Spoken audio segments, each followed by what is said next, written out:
What's up, guys? Nate here.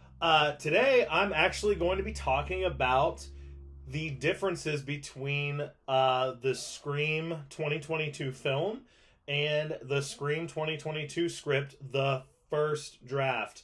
Now, I know what some of you are probably already saying. Wait a second, you already did a video about the differences between the script and what we got in the film. Yes, I did. However, literally shortly after I shot that video, edited it, and had it up here for you guys and shared it, which was the shooting script that I did a comparison to. I got my hands on the first draft. This was the very first draft that was written before there were any changes made to the story whatsoever. So this draft was vastly different than the final shooting draft, and I think in good ways. Now, as you know, if you watched the previous video, I felt that the shooting script was incredible. It was one of the best scripts I had read in a long time. And the first draft that I just got my hands on and read was really incredible, and also a very, very well written script. However, I think what we ended up with was significantly better. There's a lot of differences in the first draft compared to the final draft, which is closer to what we got in the film. I'm not going to do like a recap. I'm just going to give you a quick kind of rundown of what the major differences are in the first shooting draft. So guys, basically the first major difference is in the opening scene. Tara, the entire thing with the home security system, and where she's locking the doors with her phone and Ghostface is unlocking them somehow, that's not there. It's non-existent, completely not in the opening scene. Now notice that I said it's not in the opening scene and didn't say it's not in the script. It is in the script, just in a different moment, and we will get to that. So that's the first big difference, is the security, house security stuff is not in the first draft in the opening scene. Second major difference is, and again, it's something I don't like, and I'm glad they changed it. Ghostface loses his buck knife pretty quickly in the opening scene. It's actually kicked out of his hand by Tara during the initial struggle. And Ghostface does not immediately retrieve the buck knife. Instead, he starts to retrieve butcher knives from the knife block in the kitchen, and he uses those, several different butcher knives, to stab Tara. Now, brutal it was. I'm all for that, but not a Ghostface kill. He's not Jason, he's not Michael Myers. He doesn't use different weapons really. It's a Ghostface kill is with a buck 120.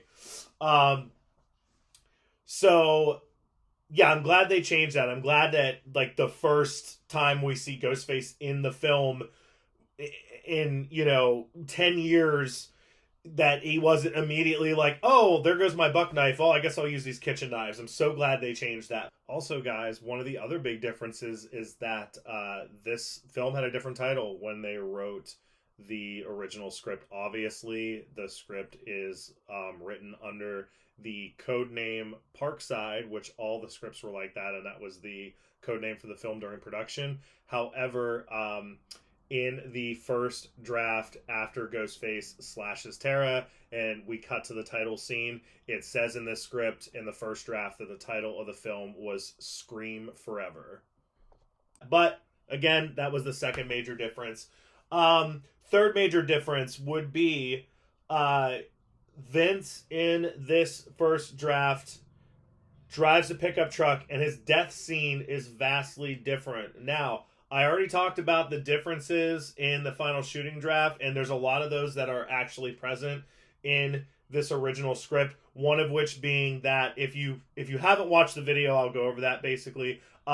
Dewey's actually introduced for the first time at the bar. He's in the bar scene drinking. He's drunk.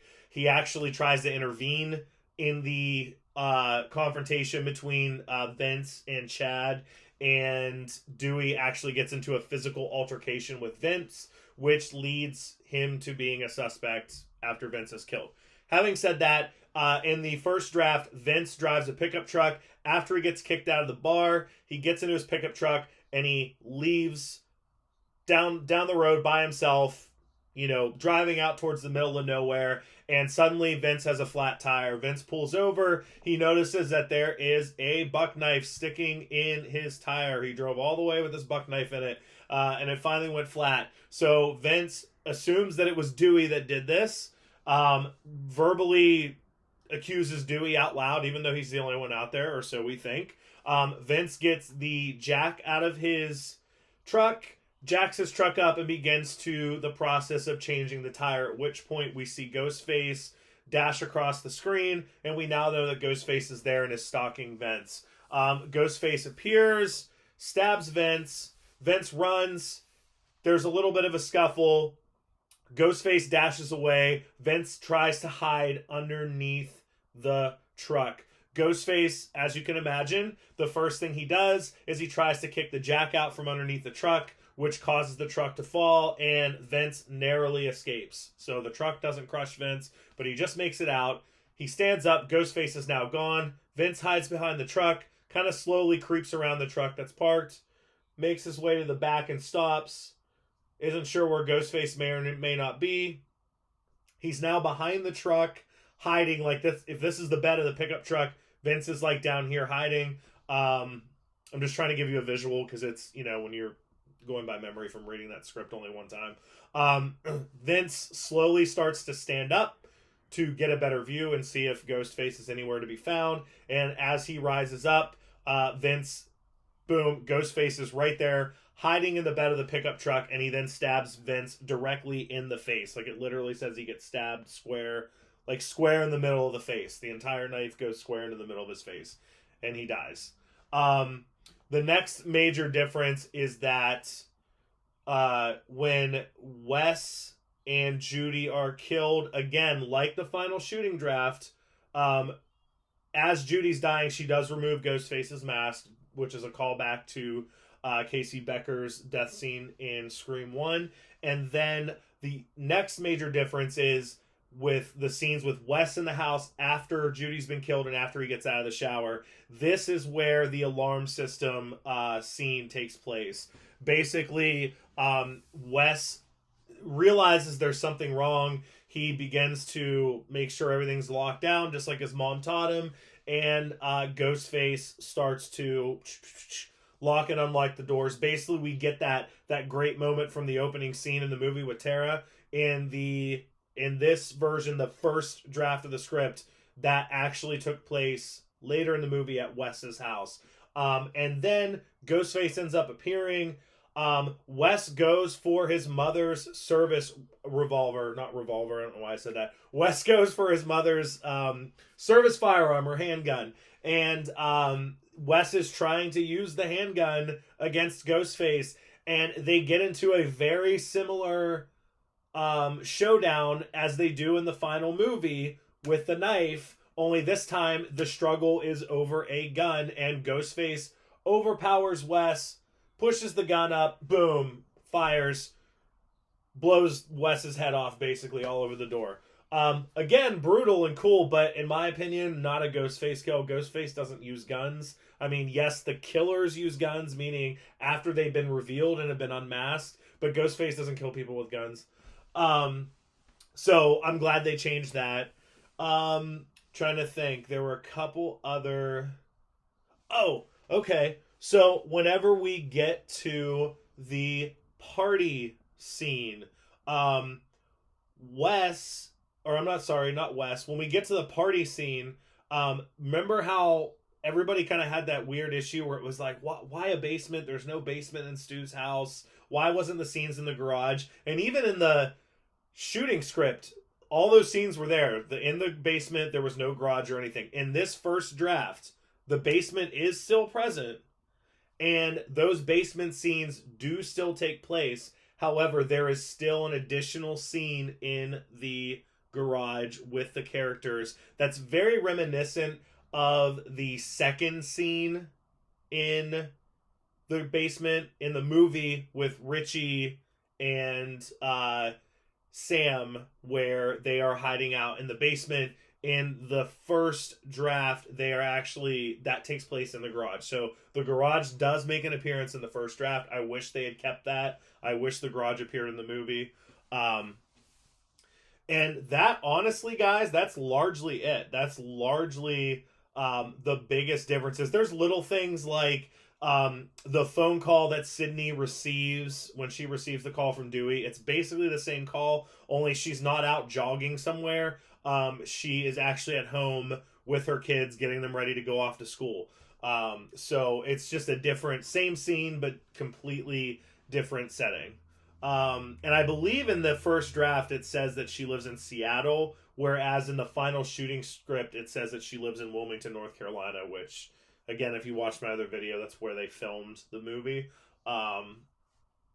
And that's pretty much it. That's really the biggest differences. Again, not huge, but with the death scenes being a lot different, it's that kind of, like, to me, it was like it was very apparent that these are probably some of the changes that Kevin had made, because they have said in interviews that after Kevin read the first draft that he did have input on certain things that it didn't feel like Scream or didn't feel like Ghostface or whatever.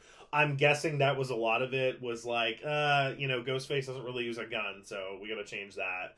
And we can't have Ghostface lose his knife immediately in the opening scene and then start pulling out, like, seriously, he's like pulling out, it's like he's pulling out multiple knives from this knife block and just stabbing her, and it's not Ghostface. So yeah, that's it, guys. So those are the main differences from the first draft of the script for Scream 2022, codename Parkside. So that's all. I wish I would have had access to that before I did the other video, because I would have loved to have done one master video that was like, here's the first draft, here's the final shooting draft, and here's the film, and here's all the differences. But unfortunately, like I said, I didn't have access to this first draft until after I had shot that video for you guys.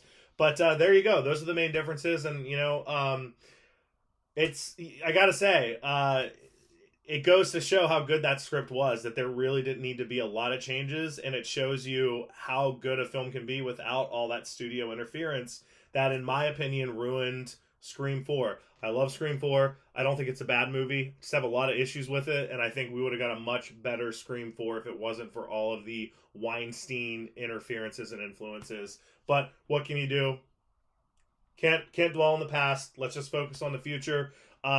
That's all, guys. I got a lot more Scream content coming, so if you like it, make sure to like it, subscribe, hit the notification thing. Thanks for watching.